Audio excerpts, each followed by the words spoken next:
Esta es una producción de la Coordinación de Comunicación Social de la Universidad Autónoma de Zacatecas.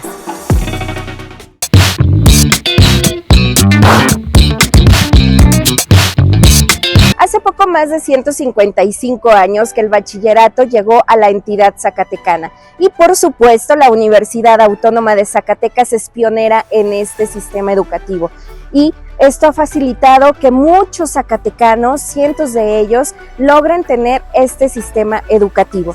Y nosotros aquí, en esto que se llama Conoce tu Universidad, queremos llevarte hasta la comodidad de tu hogar esta cronología histórica en voz de nuestros investigadores universitarios para que tú sepas cómo llegó este sistema educativo aquí a la entidad zacatecana. Comenzamos. Queridos estudiantes, el día de hoy quiero comentarles una historia curiosa de este edificio emblemático de Preparatoria 1. Este edificio tiene mucha historia. Es un edificio que en un primer momento tenía el nombre de Colegio de San Gonzalo. Anteriormente, pues tuvo otros usos, que fue una casa, pero cuando empezó a ser un recinto educativo, se le llamó Colegio de San Luis Gonzaga. Se preguntarán por qué colegio. Anteriormente las escuelas pues se les denominaban colegios porque era pues el contexto de la época. Entonces se les daban clases de religión y más enfocadas a lo que es lo eclesiástico.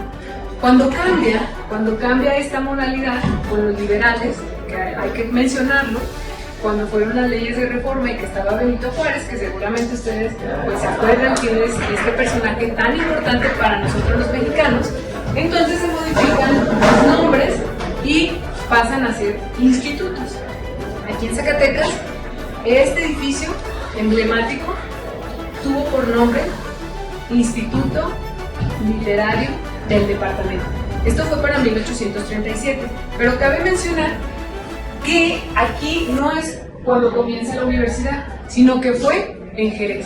En 1831, la primera mitad del siglo XIX, es cuando se dan los estudios acá en Jerez. Entonces, allá no tenía mucho éxito la educación y lo cambian para Zacatecas y cambian el nombre también. Posteriormente, para 1846, este edificio va a cambiar de nombre nuevamente y se le va a llamar Instituto Literario de Zacatecas. ¿Por qué instituto? Instituto, en el contexto de la época, tiene que ver con un carácter humanista, dejando de lado ese carácter eclesiástico. Y posteriormente, para 1867, que cabe mencionar, fueron momentos muy convulsos. Se cerraba el instituto, se abría, y para 1867 cambia el nombre a Instituto Literario de García. ¿Por qué de García? Bueno, pues por este personaje tan importante que tiene el nombre de nuestra Universidad Autónoma de Zacatecas, que se llama Francisco García Salinas, que dicho sea de paso, él pues también tomó clases en la escuela de Jerez y posteriormente en el instituto. Sus estudios fueron también aquí. Entonces fue un estudiante de lo que hoy es la escuela de estudios, pero pues que en este momento pues se denominaba de otra manera. Entonces, para 1867 es cuando se cambia el nombre a Instituto Literario de García. Si ustedes se dan cuenta, al inicio, cuando entramos a este emblemático edificio, pues dice Instituto.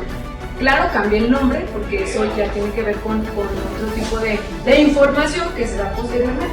Pero ahora lo que quiero llegar es que para 1867 es cuando se cambia este nombre. Entonces es una historia muy profunda la que tiene el edificio, por eso es importante luego a veces saber cuáles fueron los orígenes.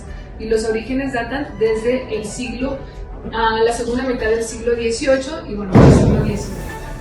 Bueno, pero aparte de esto, que la doctora les ha platicado sobre el origen y evolución de este colegio y el cambio de los nombres, es importante que ustedes sepan que la educación no siempre ha sido de la misma manera. Hacia el siglo XVIII finales, cuando se funda que se mencionó, el Colegio de San Luis Gonzaga, era una educación para la élite, no había cobertura para toda la gente.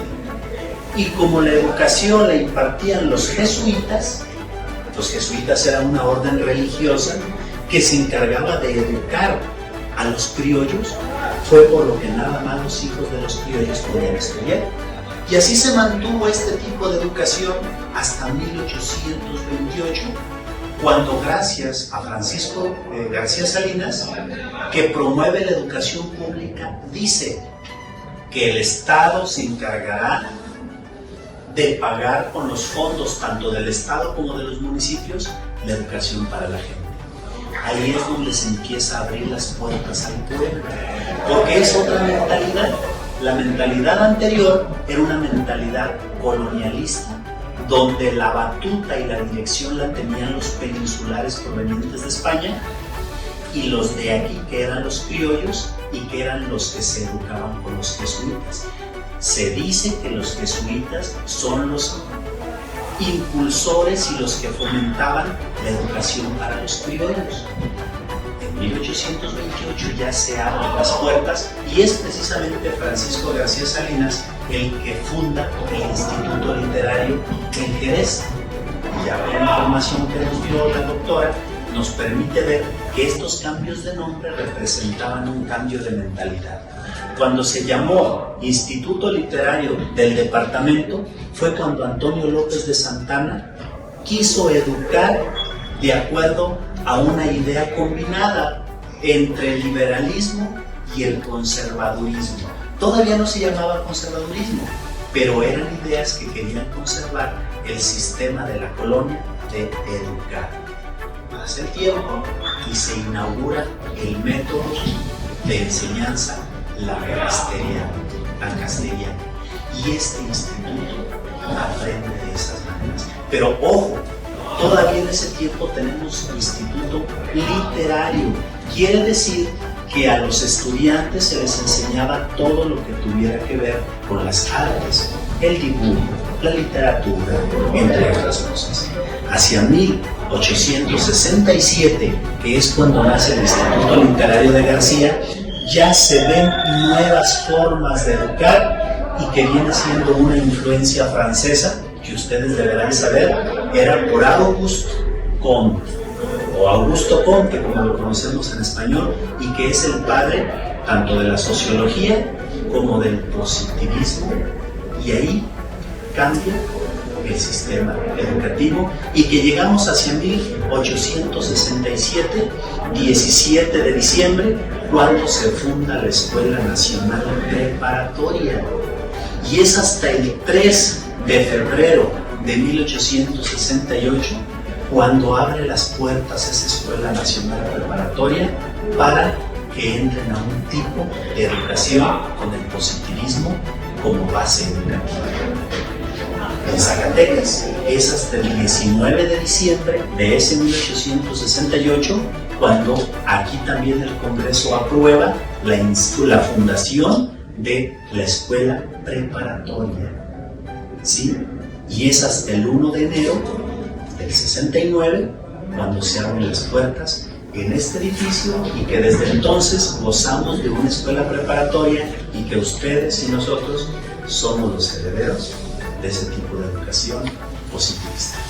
Bien, pues también es importante decir que Gabino Barrera fue quien introdujo el positivismo aquí en México, y Gabino Barrera fue discípulo de Auguste Comte.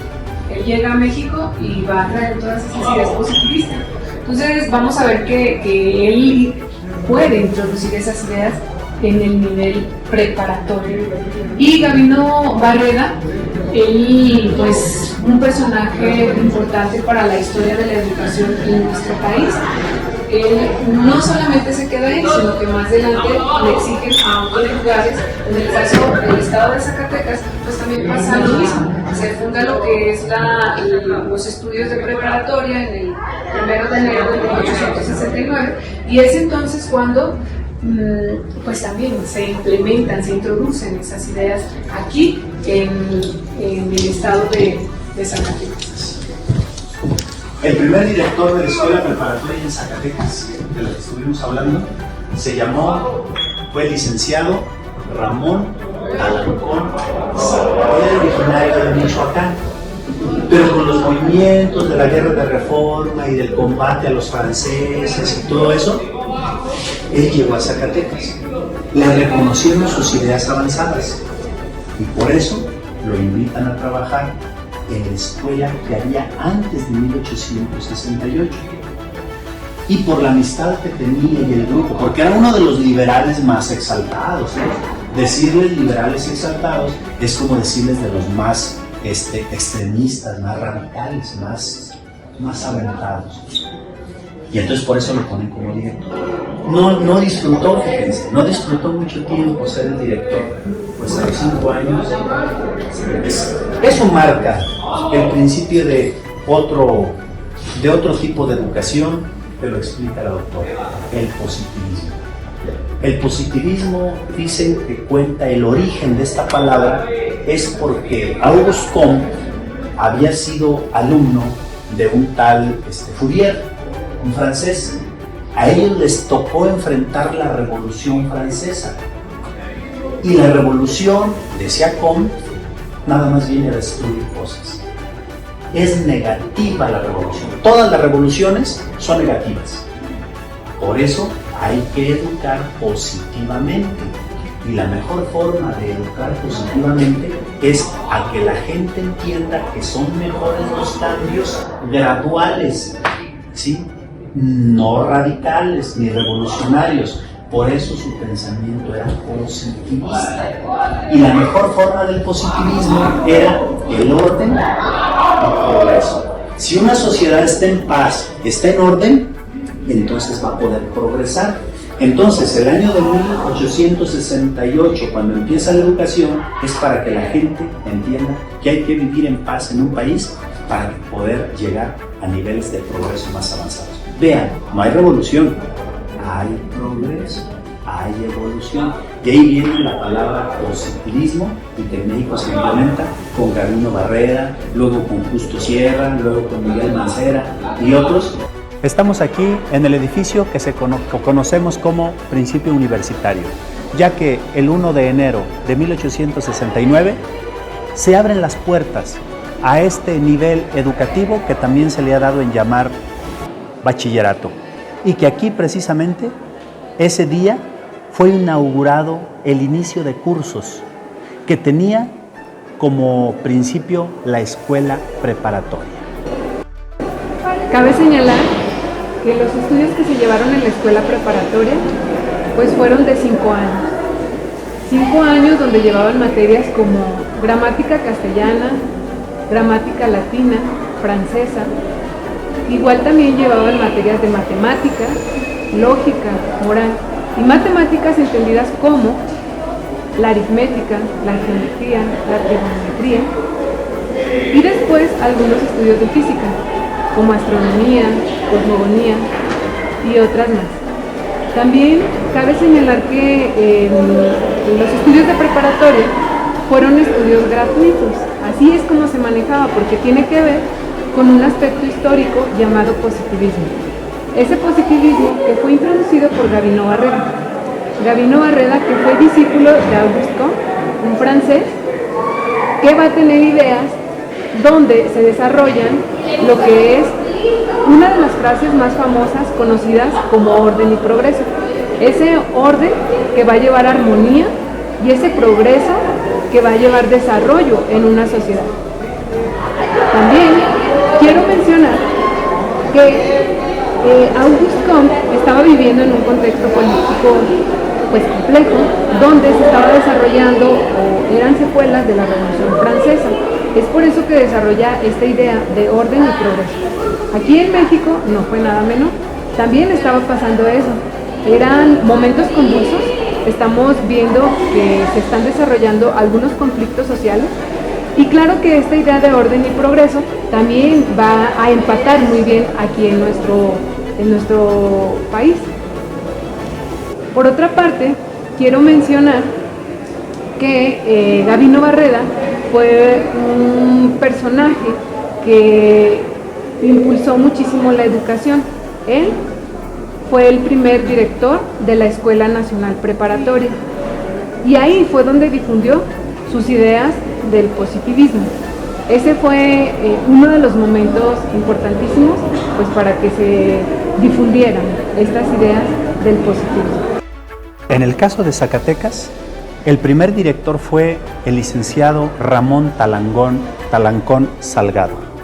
Él era originario de Michoacán, pero por su liberalismo y su movilidad que tuvo, llegó a Zacatecas y su desempeño tanto como abogado como profesor fue que en 1 de enero de 1869 se convierte en el primer director de esta institución. Además, es bueno saber de que Zacatecas requería profesionistas de acuerdo a la época. Las carreras más destacadas eran medicina, farmacéutica, notario, ensayador y otro tipo de ingenierías como la ingeniería civil, topográfica y de minas. Entonces la preparatoria comenzó a adecuar sus asignaturas y el perfil de los estudiantes para poder ingresar a esas carreras, porque de todos es sabido que el positivismo, como se ha mencionado, tenía básicamente la atención en todas las carreras que implicaran el progreso material, la ingeniería, la medicina, pero otras que se estaban necesitando como la abogacía. Algo que quiero resaltar es precisamente lo que fue el método de enseñanza. El método de enseñanza pues estaba basado en una enseñanza donde tenían los profesores que decir al gobierno de ese momento cómo iban a impartir sus clases y qué contenidos iba a haber. Sobre los exámenes, cabe señalar que eran exámenes muy rígidos. Estamos hablando de un contexto donde, pues, como bien se dijo, está el positivismo, el orden y progreso. La enseñanza y los exámenes pues eran rígidos. Y vamos a ver aquí que cuando se les hacían los exámenes a los estudiantes, pues se los hacían con 3 sinodales. Uno era el director, otro era el titular de la materia y otro era el profesor que iba a impartir la clase que le seguía a esa materia. Los exámenes podían ser de 2 tipos, orales o escritos, y no debían durar menos de 1 hora, tenían que durar exactamente la hora o más. En estos exámenes, pues eran exámenes muy complejos, donde el estudiante tenía que demostrar que sabía el contenido de la materia. Por cierto, si un estudiante reprobaba 2 veces la misma materia, ya no tenía cabida en esta escuela, tenía que irse de aquí, porque no cumplía los estándares del rendimiento escolar que se exigían en ese momento. Que también llama la atención, junto con la que la doctora Lili ha comentado, es el asunto de los becarios. Había 2 tipos de estudiantes internos y estudiantes externos. Los estudiantes internos eran los que tenían aquí mismo su dormitorio. Ellos también tenían como una especie de beca que había para los comedores. Y justo es decir que en la universidad, cuando ya se inicia prácticamente la década de los 70s del siglo XX, que se instalan los comedores en la universidad, hacen una especie de recuerdo a que en aquella época, cuando se inicia la escuela preparatoria, es también la existencia de comedores para los estudiantes, algo que se remonta a la historia. Esto es tan solo un poquito de la información y de la historia de nuestra Universidad Autónoma de Zacatecas, y con ello podemos ver la importancia y la relevancia que tiene la máxima casa de estudios aquí en la entidad zacatecana. Mi nombre es Aida Santillán y es un placer para mí llevar hasta la comodidad de su hogar esto que es Conoce tu Universidad. Agradezco a mi compañera Monse Núñez Corbera por ayudarme a realizar este importante programa. Hasta la próxima.